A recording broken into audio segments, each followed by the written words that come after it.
J'étais venu accompagner de M. Boubacar Camara, qui est le secrétaire général de notre campagne électorale, et de M. Pierre Boudiaby Tepa, président du mouvement Sénégal REC et membre également de notre coalition, rencontrer le président Abdoulaye Wade. Je commencerai par le remercier pour le temps qu'il nous a accordé, puisque son calendrier est très chargé, et formuler des prières pour lui. Je crois qu'à son âge, encore être là sur le terrain du combat politique, il faut le faire. Et nous prions pour que Dieu lui prête longue vie et surtout bonne santé. Et au-delà de lui, je remercie tout le Parti démocratique sénégalais, dont il est le secrétaire général, pour cette ouverture vis-à-vis de notre coalition. Parce qu'on parle désormais de la coalition, non pas de Sonko en tant que personne ou de Pastef en tant que parti. Nous nous sommes longuement entretenus, comme souvent c'est le cas avec le président Abdoulaye Wade. Et cet entretien a été très très riche pour nous. Il nous a encore prodigué de ses conseils, longuement, par rapport à son expérience et son expertise politique. Vous savez tous qu'on n'est pas nous-mêmes sur la scène politique depuis très très longtemps. Et avoir la chance de discuter avec le président Abdoulaye Wade, qui a fait une longue et riche carrière politique, c'est toujours bénéfique pour nous.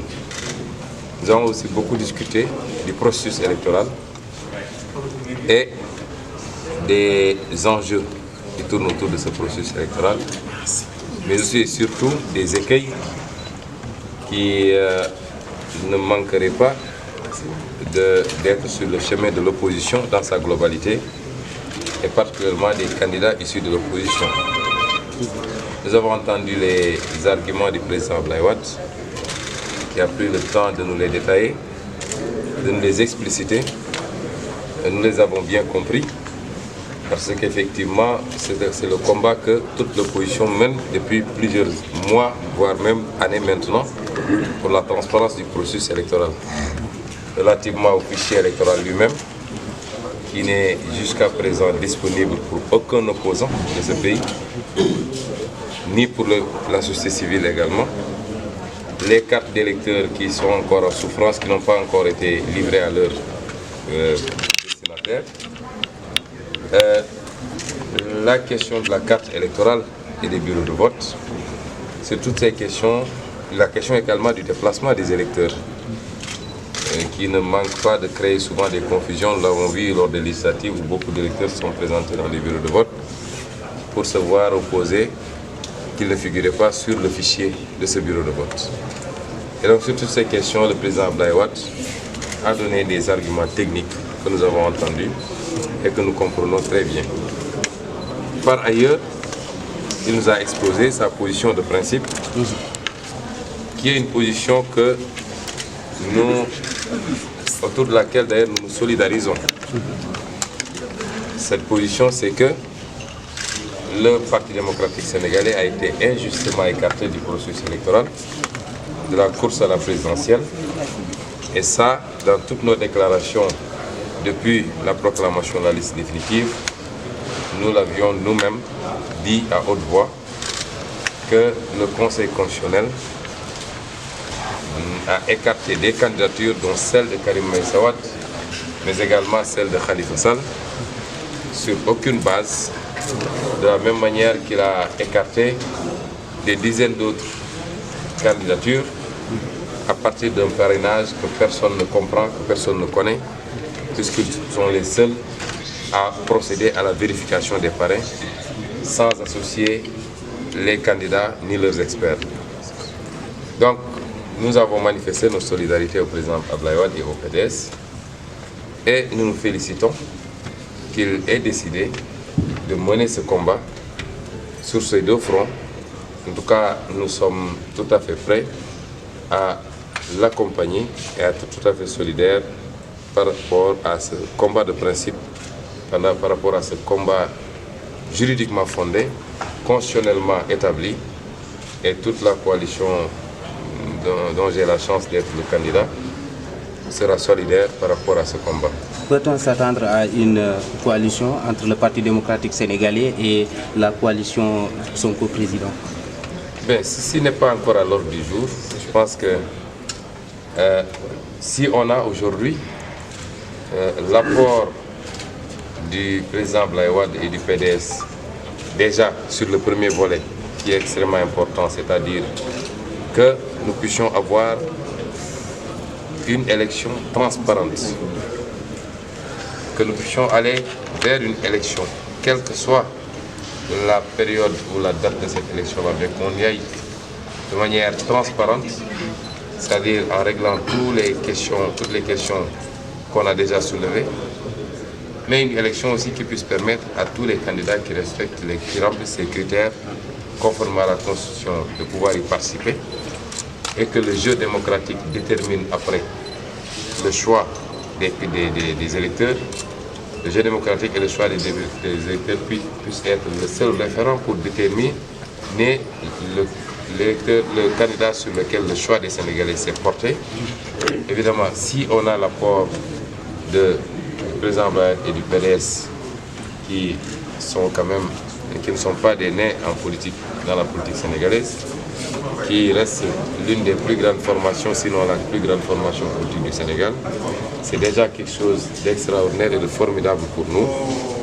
Et pour le reste, vous savez, le président Abdoulaye et moi-même entretenons une relation directe. Nous allons continuer à discuter à toutes les étapes du processus pour évaluer ce qui est en train de se passer et voir dans quel sens orienter le combat que nous voulons mener ensemble pour le Sénégal. Mais vous n'avez pas obtenu son ralliement ce soir? Vous n'avez pas été au rendez-vous entre le PDS, bien sûr, et la coalition Sonko 2019. Est-ce qu'une possible alliance a été au rendez-vous de départ? Vous savez, ce n'était pas à l'ordre du jour. Vous savez que le PDS est dans son combat de principe.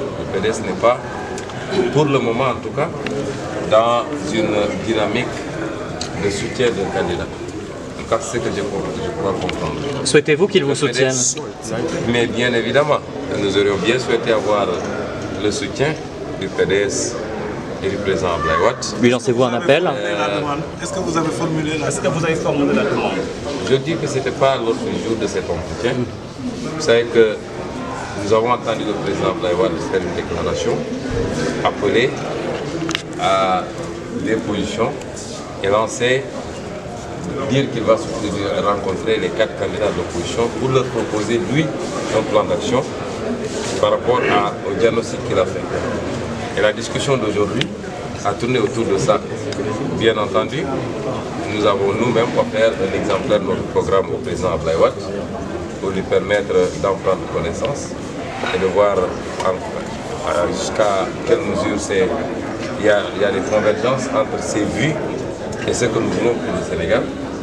Mais comme je vous l'ai dit, nous aurons d'autres entretiens avec le président Abdoulaye Wade qui lui-même a manifesté toute son ouverture et sa disponibilité à nous recevoir à tout moment du jour et de la nuit pour qu'on puisse s'entretenir de toutes les questions.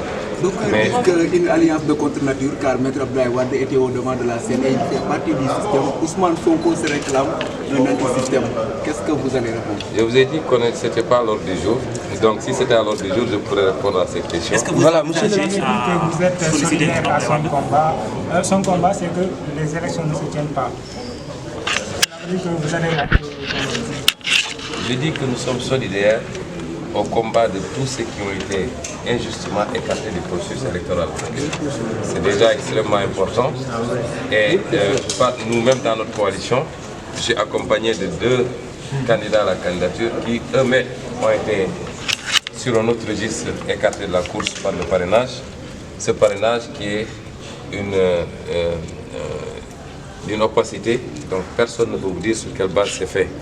Et donc, l'objectif qui avait prévalu à la mise en place du C25, c'était justement de regrouper tous les candidats qui ont été injustement recalés pour se battre pour que Macky Sall accepte d'admettre dans le processus électoral tous les candidats qui remplissent exactement les critères. C'est le cas du candidat du PDS, puisque nous l'avons dit, ça ne date pas d'aujourd'hui. Parce que nous restons sur les principes. Quand nous défendons un principe, nous le défendons indépendamment de la couleur ou de la coloration politique. Et nous disons, depuis le début du processus électoral, depuis les manipulations sur la Constitution et sur le code électoral pour y introduire des dispositions qui visent exclusivement à exclure une personne, alors que la loi doit être générale et impersonnelle, nous avons toujours eu les mêmes positions que nous ne pouvons pas admettre et accepter cela. Si ça tombe sur Karim Wade aujourd'hui, demain ça peut tomber sur Ousmane Sonko. Est-ce que vous ne pensez pas que souhaiteriez-vous que le Parti démocratique sénégalais vous soutienne? Bien sûr, nous souhaitons. Est-ce que vous ne pensez pas que, en tout cas, ceux qui vous soutiennent vont être dessus parce qu'ils croyaient au sortir de cette rencontre que vous aurez l'appui de Maître Wade? Est-ce que vous ne pensez pas que les questions dont vous avez abordées aujourd'hui sont quand même un peu dépassées? On est à quelques jours de la présidentielle. Vous savez, quand vous acceptez de discuter, vous discutez, vous êtes deux partis. Vous ne pouvez pas aller discuter avec une partie en lui disant que vos préoccupations sont dépassées. C'est même irrespectueux à mon avis. Chaque parti vient avec ses préoccupations. Vous savez que nous, on n'est pas focalisés sur des soutiens ou des alliances. Nous sommes ouverts à toute alliance qui permettrait de débarrasser le Sénégal de ce régime de Macky Sall. Mais nous ne sommes pas dans une course aux alliances. Nous avons toujours dit que ce qui nous préoccupe, c'est l'intérêt supérieur du Sénégal. Et tous ceux qui sont intéressés par notre coalition, nous leur ouvrons les bras pour pouvoir travailler ensemble. Il n'y a pas, à mon sens, fondamentalement une alliance comment vous appelez ça, contre nature. Le plus important, c'est sur quoi on s'est entendu pour aller ensemble. Si on s'est entendu sur des préoccupations qui vont à l'encontre des intérêts du Sénégal, ça pose problème. Mais si aujourd'hui, des acteurs se retrouvent et mettent sur la table des questions qui sont relatives à l'intérêt supérieur du Sénégal, et qu'ensemble, et autour d'axes programmatiques, j'ai dit, pas autour de partage de pouvoir, de gâteaux, de sucettes, etc., qu'ils décident ensemble d'aller vers ce combat, je ne vois pas en quoi ça peut poser problème. Parce que le système dont on parle, ce n'est pas des hommes, ça transcende les hommes. Et un homme peut avoir été, à un moment donné de sa vie, responsable de ceci ou cela, et finalement,